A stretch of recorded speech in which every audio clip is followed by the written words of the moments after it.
कि वो कन्हैया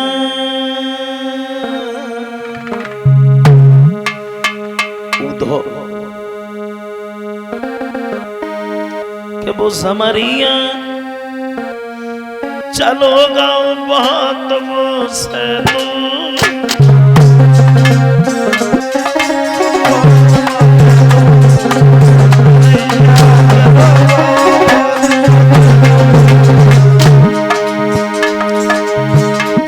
सब हो गया कोयल और कौवा जैसा हमें का मालूम था उधो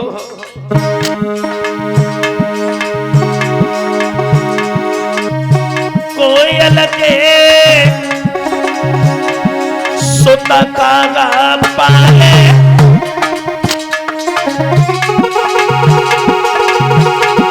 और प्यार करे भरपूर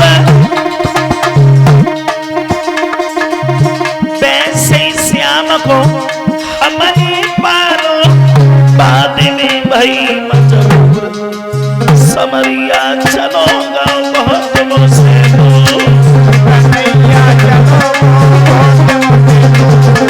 समरिया चलो बहुत मुझसे दूर छूना कहीं राधा बोली उद्धव जी मैंने कुछ नहीं कहा था जाते समय हमने ये पूछा था तुम कब आओगे मैंने कछु ना कही एक बात नहीं कही बिरह की पीड़ा फिर काहे कौन सही मैंने कछु ना कही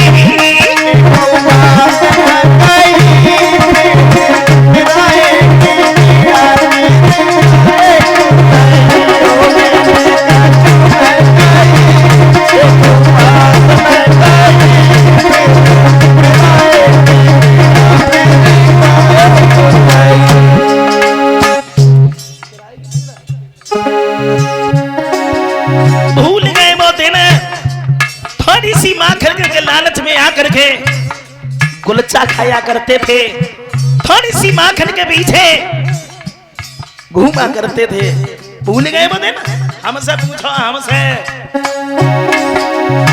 थोड़ी सी माखन के पीछे घूमे द्वारे द्वारे माखन के पीछे घूमे द्वारे द्वारे थोड़ी सी माखन के पीछे घूमे द्वारे द्वारे थोड़ी सी माखन के पीछे घूमे द्वारे द्वारे कौन सी भूल बन गई हमसे रूठे बंसी वाले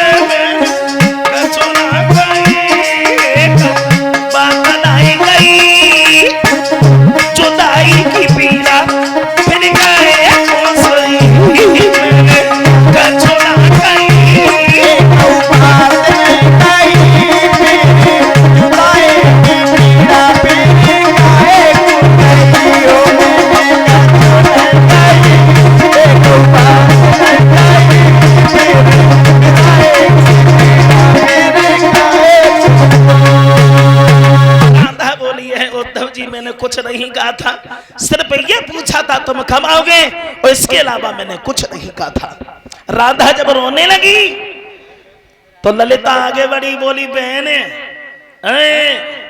अब तुम रो रही हो हमने तुमसे पहले ही कहा था कि कन्हैया से प्रेम मत करो लेकिन तुमने एक बात ना मानी अब तुम रो रही हो तुम एक बात ना मानो राधा का तो ललिता समझाती हुई बोली बहना कि राधा करिया अपने ना हुई ललिता बोली राधा अब रो रही हो हमारी बात सुनो कि राधा करिया अपने ना हुई इन पे कहे कुते रही जाने राधा करिया अपने ना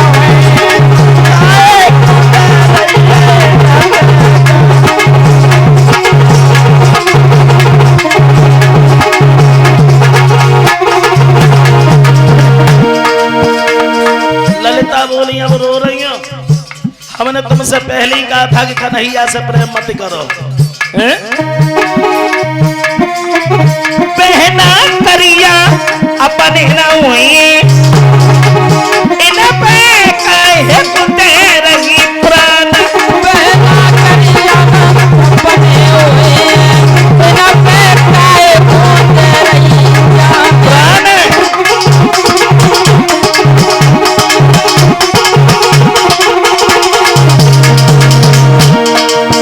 क्यों?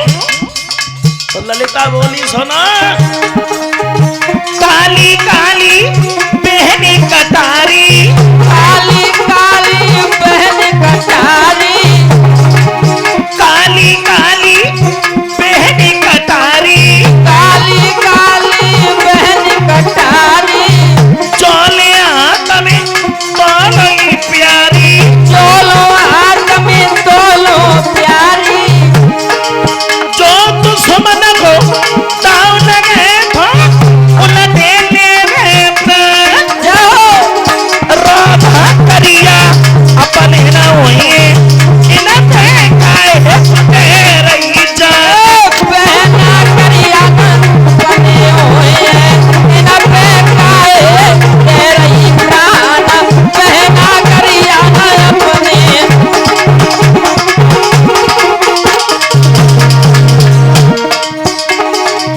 करिया प्रवेश को बाजा,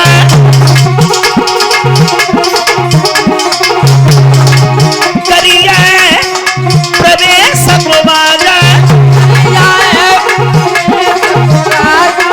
सब बाजन को बनी गो राजा।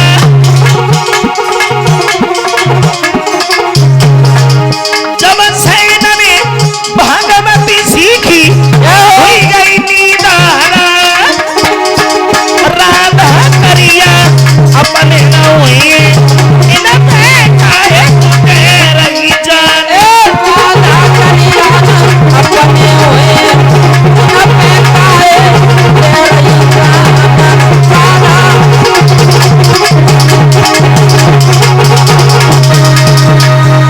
राधा जब रोने लगी है तो ललिता समझाती है, आली मैंने उस समय तुमसे कहा था कन्हैया से प्रेम मत करो, लेकिन तुमने एक भी बात नहीं मानी। अब राधा ने सबसे बात करना बंद कर दिया, और जब बात करना बंद कर दिया राधा अकेली खड़ी हो गई और भगवान कन्हैया की याद करके राधा रोने लगी। और जब राधा रोई बोली मुरलीधर कहाँ हो आप। राधा बोली तेरी राधिका रसता देखे कब आएगा हो बंसी वाले, कब आएगा हो मुरली वाले, वो आएगा हो बंसी वाले, कब आएगा हो मुरली वाले।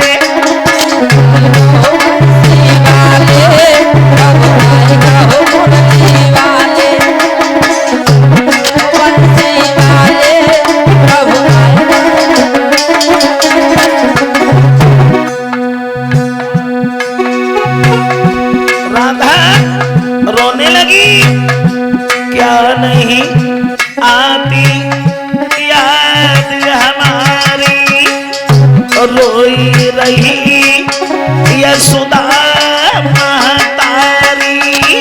क्या नहीं आती याद हमारी, रोए रही यशोदा महतारी। क्या नहीं आती याद हमारी, रोई रही यशोदा महतारी। आजा ओरे विपन बिहारी, आजा नंद दुलारे, कब आएगा हो बंसी वाले, कब आएगा हो मुरली बालाजी बालाजी, कब आएगा हो बंसी वाले, कब आएगा हो मुरली वाले। कब आएगा हो बंसी वाले, कब आएगा हो मुरली वाले, कब आएगा हो बंसी वाले, कब आएगा हो मुरली। राधा जब भगवान कन्हैया की विरह वेदना में व्याकुल है, राधा जब रोने लगी तो उद्धव जी के होश उड़ गए। उद्धव समझाते हैं राधा तुम रोना, जैसे तुम इधर परेशान हो और जब वृंदावन का ध्यान आता है तो मुरलीधर भी बड़े दुखी हो जाते हैं।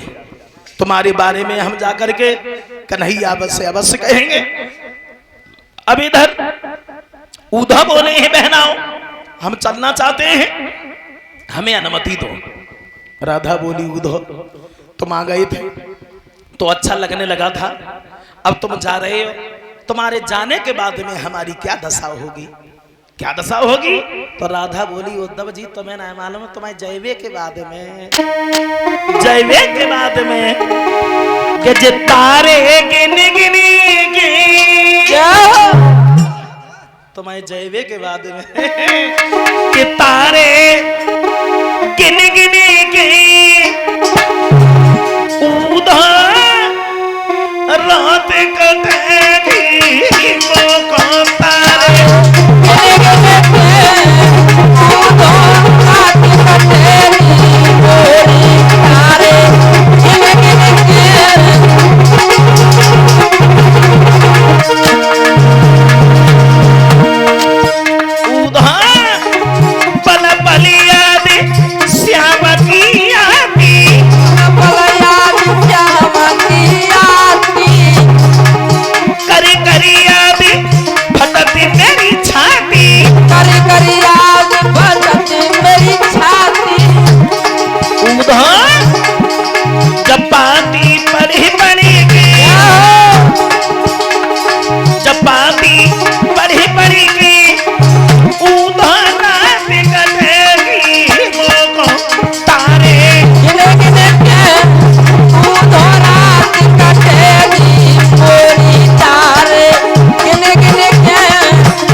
सिर्फ हमें एक बात का है, कौन सा? तो राधा बोली पप्पू भी जा सौती बनी घरवारी, जा सौत बनिया घरवारी, जा सौती बनी घरवारी, जा सौत बनिया घरवारी, बाके पीछे याद बिसारी, बाई के पीछे याद बिसारी, मरी दैया कुड़ी कुड़ी की, मरी मैं तो कुड़ी कुड़ी की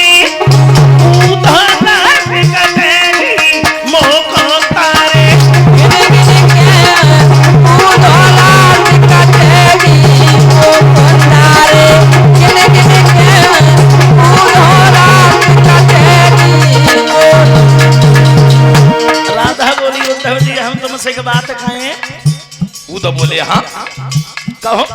तो राधा बोली उद्धव हमें एक बात बताओ,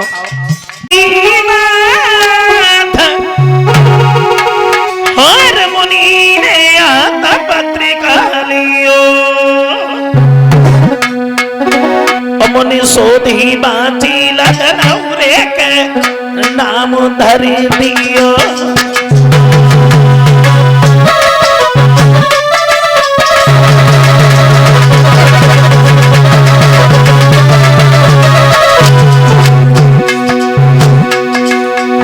क्या नाम है तुम्हारी बेटी का? तो देवऋषि नारद बोले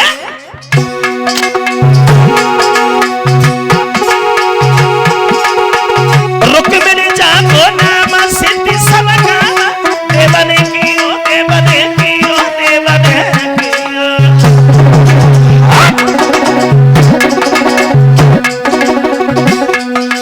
होई श्री कृष्ण संग बियाह वचन दियो, होई श्री कृष्ण संग बियाह वचन दे दियो।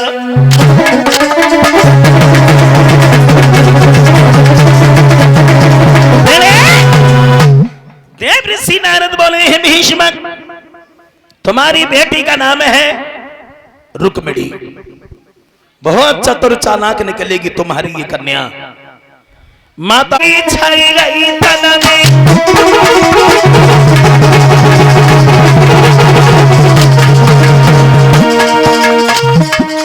भीष्म बोले हैं नारद द्वारिकाधीश का नहीं ऐसा आंगन में दूल्हा बन के आएंगे तो यह हमारा आंगन पवित्र हो जाएगा, खानदान पवित्र हो जाएगा, जिंदगी ही सफल हो जाएगी। अने कुशल गति छाई गई तन में, राजा खुशी भोई अति मन में।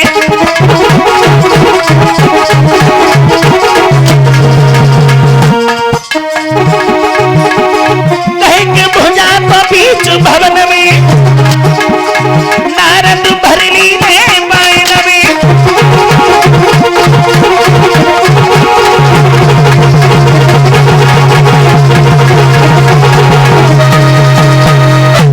देव ऋषि नारद से भीष्मक बोले हैं, द्वारिकाधीश का नहीं ऐसा अगर आंगन में दूल्हा बन के आएंगे तो ये हमारा आंगन पवित्र हो जाएगा, खानदान पवित्र हो जाएगा, जिंदगी ही सफल हो जाएगी। अब देव ऋषि नारद वहां से चले गए, और जब नारद वहां से चले गए, धीरे धीरे रुक्मिणी नाम की कन्या जो थी वो आंगन में समझदार हुई। और जब रुक्मिणी आंगन में समझदार हुई, एक दिन रुक्मिणी जो है दरवाजे पर बैठी हुई थी, एक महात्मा एक ब्राह्मण देव दरवाजे से धीरे से कुछ गुनगुनाते हुए निकल गए। क्या गुनगुनाते हुए निकल गए कि ब्रजभूमि में हुआ है अवतार कन्हैया का, और सौभाग्य है उन्हें हो दीदार कन्हैया का। और जो रुक्मिणी ने सुना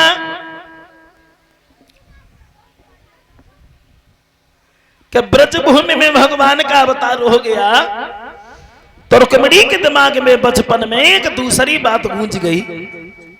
सोचने लगी है रुक्मिणी, अगर ब्रजभूमि में भगवान का अवतार हो गया तो गुणगान करेंगे कन्हैया का, भजन करेंगे कन्हैया का, और शादी भी करेंगे तो द्वारिकाधीश कन्हैया के साथ में। बचपन में ही दिमाग में दूसरी बात गूंज गई। सोचने लगी है रुक्मिणी,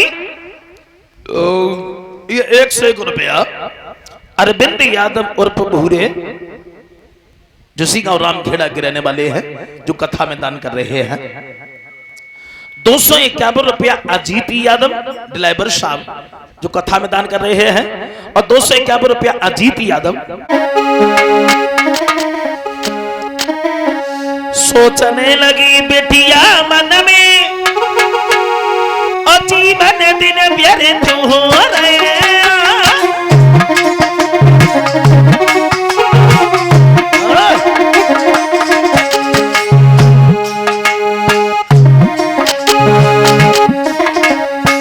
रुक्मिणी के दिमाग में दूसरी बात गूंज गई। सोचने लगी है वो रुक्मिणी, सोचने लगी बेटिया मन में, जीवन दिन व्यर्थ हो रहे।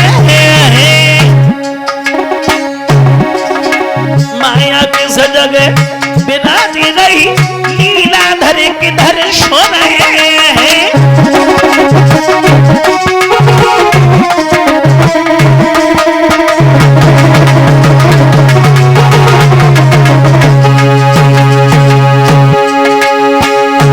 चलते फिरते उठते बैठते सोते जागते रुक्मिणी भगवान कन्हैया की ही प्रशंसा में लगी है।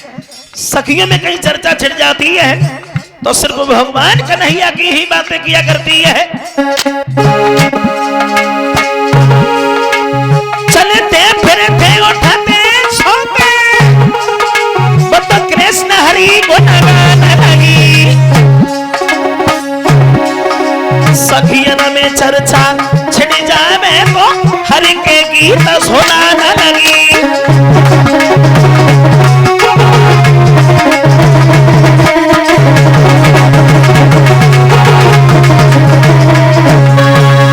चलते फिरते उठते बैठते सोते जागते रुक्मिणी भगवान कन्हैया की ही प्रशंसा में लगी है।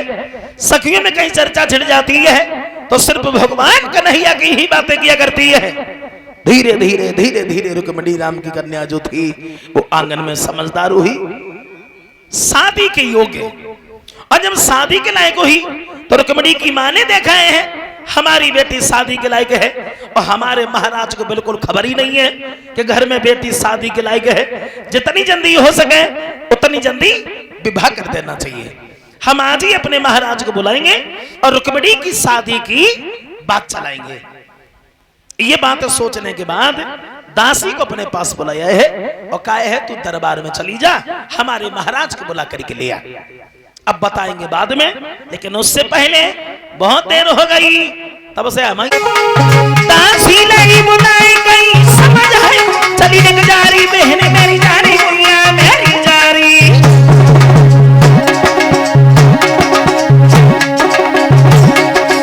मेरे सैया को तेरे के महल में अब तू लारी। चल दी वह दासी।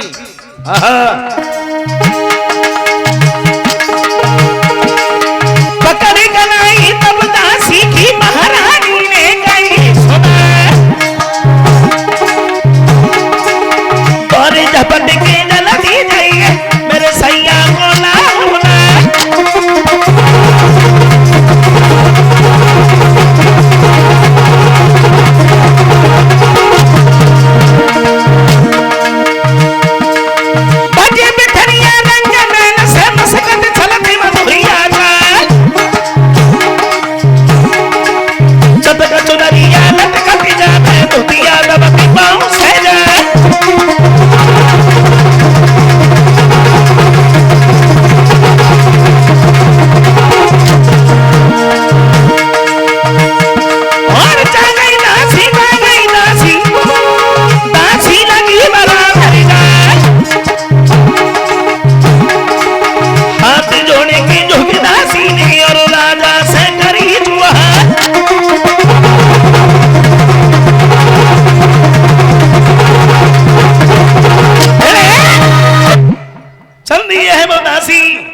महाराज भीष्म को बुलाने के लिए दरबार में जब पहुंची है, दोनों हाथ जोड़े हैं का महाराज घर पर रानी ने तुम्हें बुलाया है और तुम हमारे साथ में चलोगा। क्यों?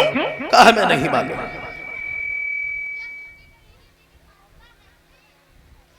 भक्तजनों, इधर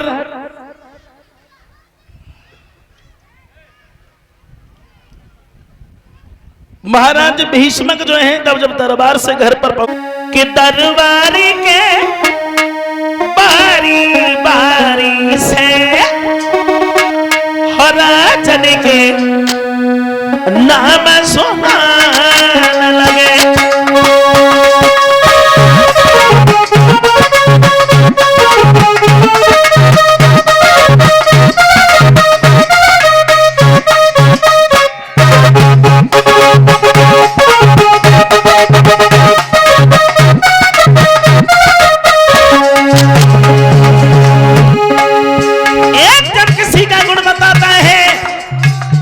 तो दूसरा उसके अवगुण बताने लगता है। सुबह से दोपहर हो गया, फैसला नहीं हो पाया, रुक्मिणी की शादी कहां तय की जाए। हुआ ये भाग में श्रोताओं,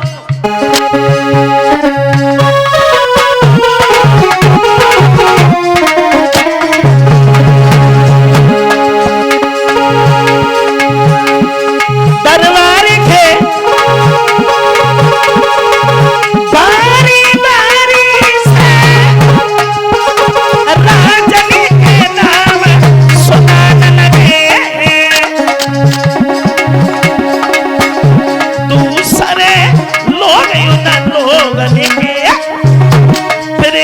और ए बाबा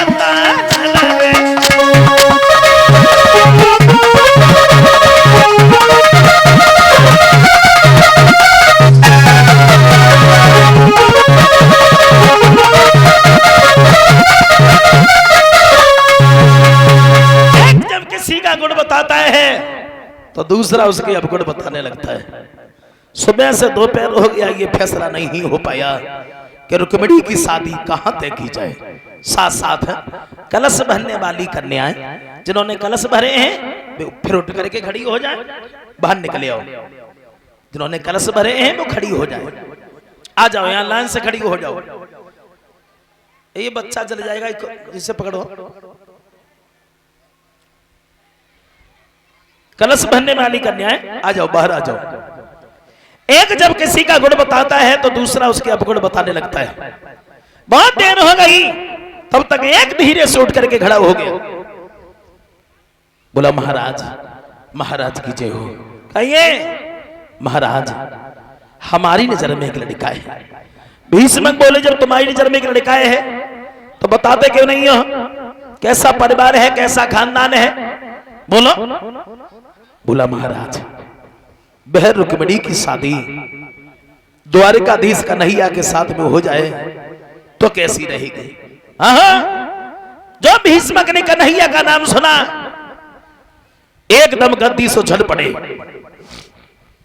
का बेटा, तुमने तो आज मौत की बातें छीन ली, यही तो मेरा विचार था। हो गया फैसला, द्वारका में खबर भेजती जाए क्या कुंदनपुर नरेश महाराज भीष्मक अपनी बेटी का रिश्ता लेके आ रहे।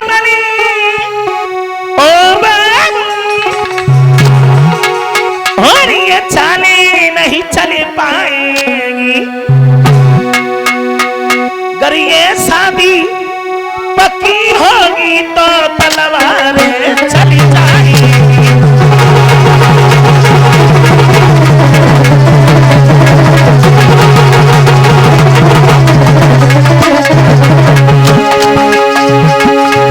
मैं नहीं चाहता हूं बच्चे अनाथ हो जाएं।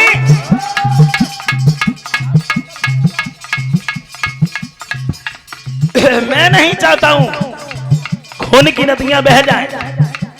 शादी होगी तो ससपाल के साथ में। हमारी बात सुनिए,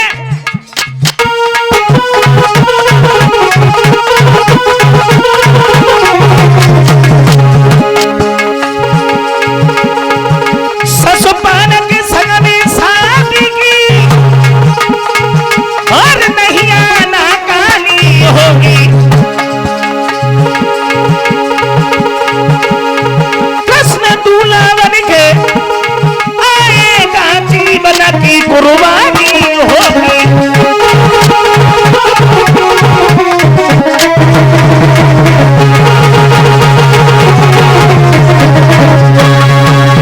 मैं नहीं चाहता हूं बच्चे अनाथ हो जाएं, मैं नहीं चाहता हूं खून की नदियां बह जाएं। शादी होगी तो ससपाल के साथ में उठा चला गया। भीष्मक बैठे के बैठे ही रह गए। इधर रुक्म ने नाई और ब्राह्मण को बुलवाया है, साथ साथ ये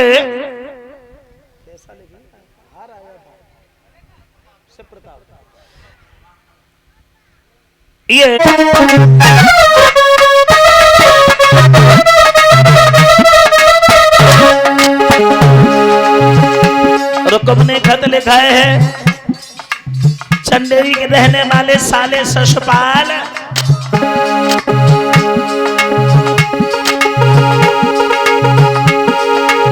प्रणाम मेरी रे स्वीकार करो रे स्वीकार,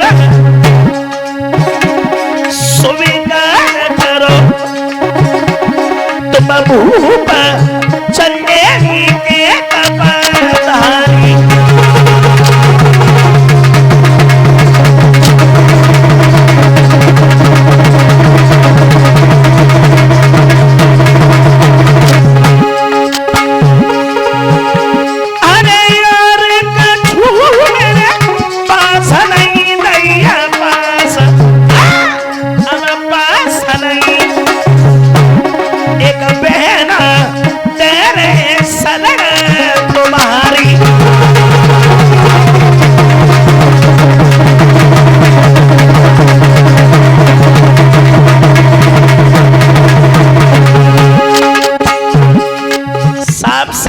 लिख दिया उस खत में, होशियारी से दूल्हा बने तो ही हो, दूल्हा बने यहाँ आइए मथुरा को गिरधारी।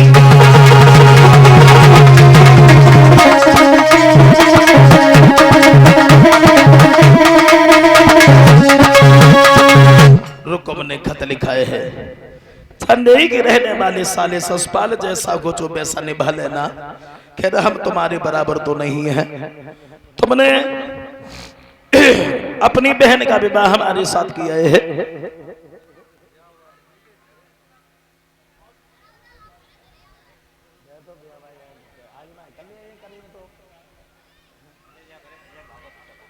भक्त जनों, दीन नहीं तंगारी श्याम कन्हैया कहाँ पे देर लगाई है। मेरे भैया के साले ने श्याम मेरो नगर घेरी ला आई है।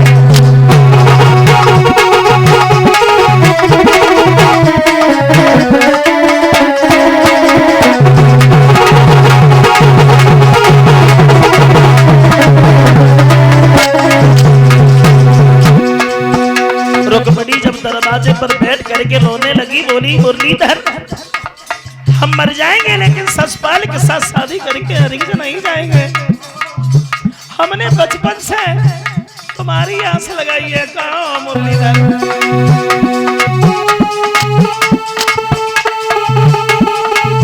बालापन से गिरधारी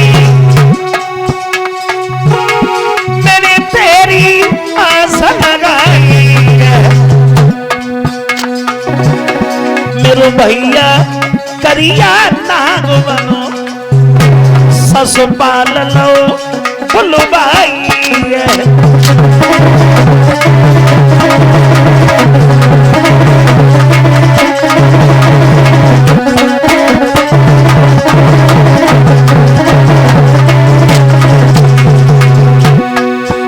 दरवाजे पर बैठ करके रुक्मिणी रो रही है।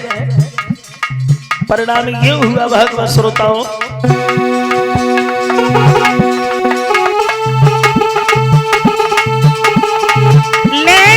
की गई रोई राजा दुलारी और कहाँ छुपे हो दीदन ये हितकारी।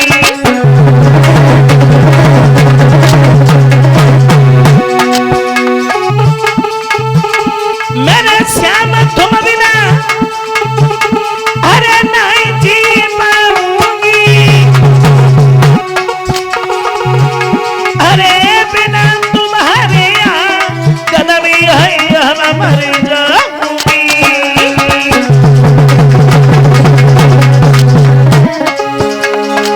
सोच रही है रुक्मिणी कैसे मुरलीधर मिल पाए। जब पेट की बातें कही लेती कैसे बसुरिया बारो मिला हरे के ठगोई लेती।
बसुरिया बारो मिले जब पेट की बातें कही लेती।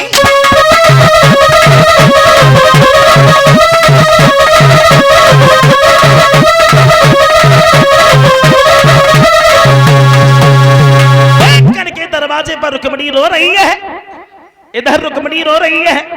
अकस्मात एक ब्राह्मण देव भिक्षा मांगते हुए रुक्मिणी के दरवाजे पर पहुंच गए और जैसे ही ब्राह्मण देव ने रुक्मिणी को रोता हुआ देखा कि मैंने सपने में श्यामा को देखो है सुने पंडित जी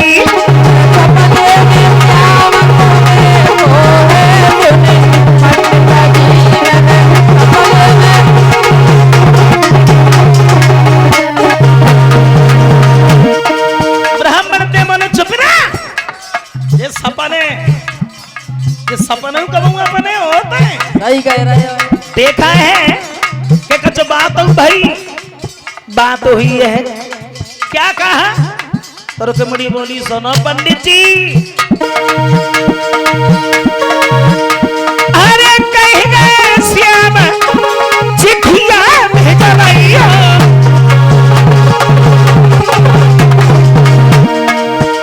और पापी भेजे हमें मुलवई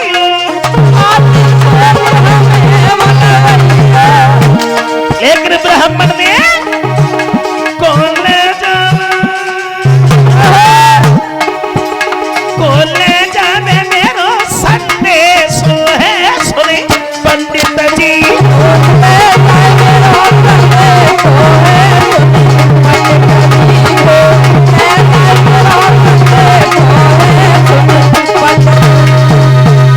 ब्राह्मण ने बोले छुपरा सपने ये सपनों का मुंह अपने होता है देखा है कि कचमातू भई है रुक्मिणी बोली बात हुई है क्या कहा तो रुक्मिणी बोली ब्राह्मण देव हमसे ये कहा है खत भेज देना खत के आधार पर हम तुम्हारे पास में आ जाएंगे तो ब्राह्मण देव बोले फिर काय रो रही हो खत भेज दिया होगा आ रही होने घनश्याम रुक्मिणी बोली पंडित जी खत अभी नहीं भेजा है लेकिन एहसान हमारे ऊपर कर दो ये खत में लिख रही हूँ ना और खत को लेकर के तुम चले जाओ द्वारिका में ब्राह्मण देव बोले छुपरा देखा नहीं पड़ता हमारे ऊपर वृद्धावस्था है बुढ़ापा है और द्वारिका यहाँ से बहुत दूर है हम नहीं जा पाएंगे रुक्मिणी बोली पंडित जी ये एहसान जीवन भर नहीं भूलेंगे तुम द्वारिका में चले जाओ रुक्मिणी जब रोई तो ब्राह्मण देव को तरस आ गया ब्राह्मण देव बोले रुक्मिणी अरे नहीं रोते नहीं कोई बात ना खत लिखो लिखो लिखो पहुंचे गए तो पहुंचे गए और नए पहुंच गए तो पहुंच गए लिखो अब रुक्मिणी ने खत लिखा घनश्याम हमारा भाई जबरदस्ती हमारी शादी अपने साले से कर रहा है हम मर जाएंगे लेकिन ससुपाल के साथ शादी करके हरिक जन नहीं जाएंगे और सोच रही है रुक्मिणी क्या लिखूं इस खत में क्या लिखूं खत में लिख भेजे पापी दैया का लिख भेजे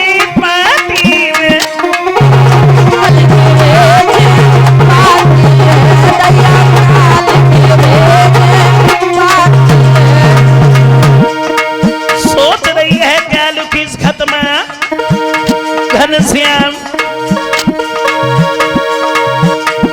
अरे परसों तक जो नहीं आई हो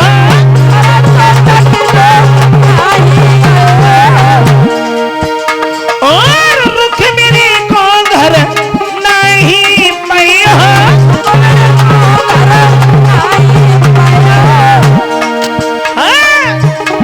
अब परी परी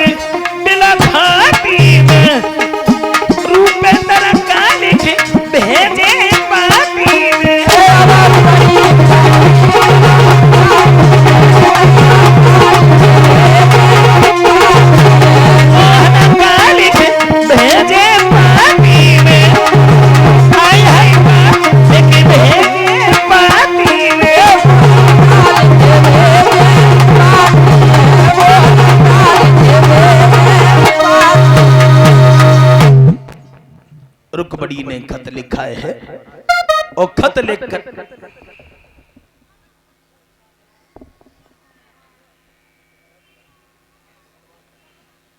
जो तो हम ही मालूम पर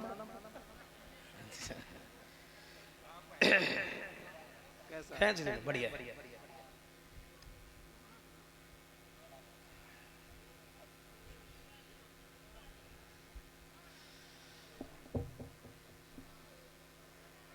भगवत श्रोताओं रुक्मिणी ने खत लिखा है और ब्राह्मण देव को पकड़ा दिया। बूढ़े से ब्राह्मण खत को लेकर के चले हैं साथ साथ।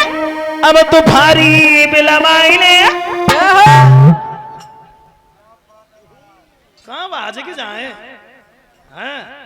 अब तो भारी बिलमाई ने जाई बगिया में, भारी बिलमाई ने जाई बगिया में, तो पहली बिलमाई लो, जाई बगिया में।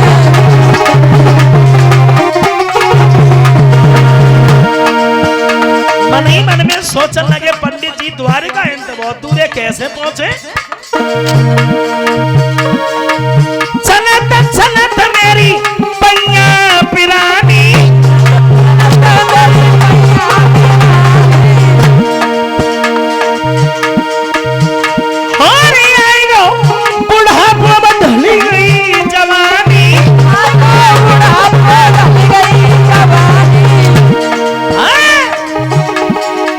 हरी गुण गाइले,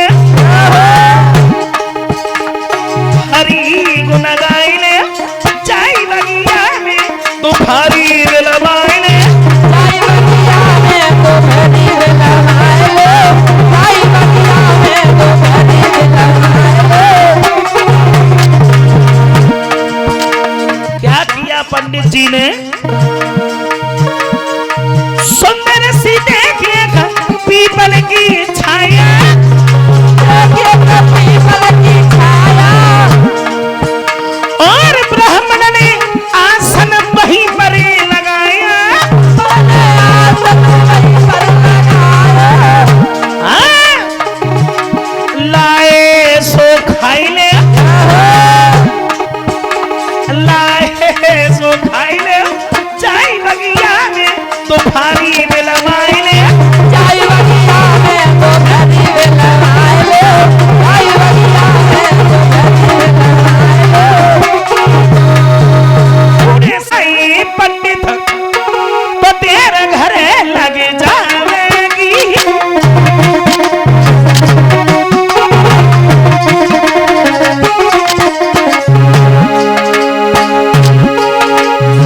भोजन तुम्हें बनाएंगे पंडित तेरे घरे लग जाएगी, मेरे श्याम की बस सूरत तुम्हें मंदिर से रन जाएगी।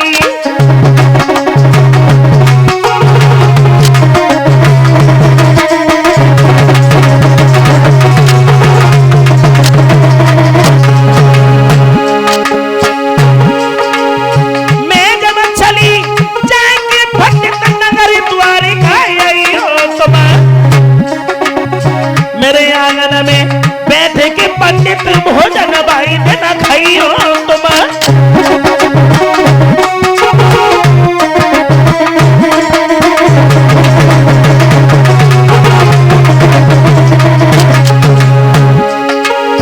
अपने हाथन से ब्राह्मण जी भोजन खुद ही बनाऊंगी, चिट्ठिया ले जाए बेगो पंडित सब ऐसा न चुकाऊंगी।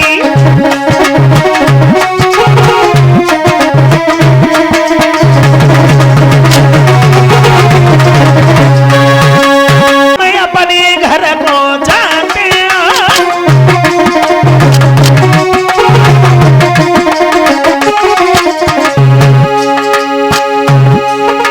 अब आज्ञा हमको दे दीजिए, हम अपने घर को जाते हैं। सोई यादव लोग खड़े होकर ब्राह्मण को विदा कराते हैं।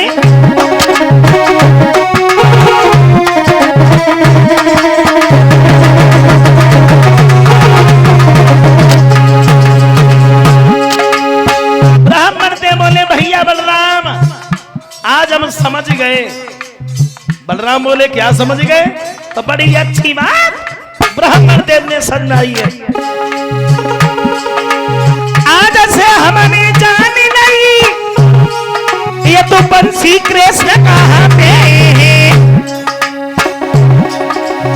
आज तलक ये तो बंसन में कोई दोष नजर नहीं आते हैं।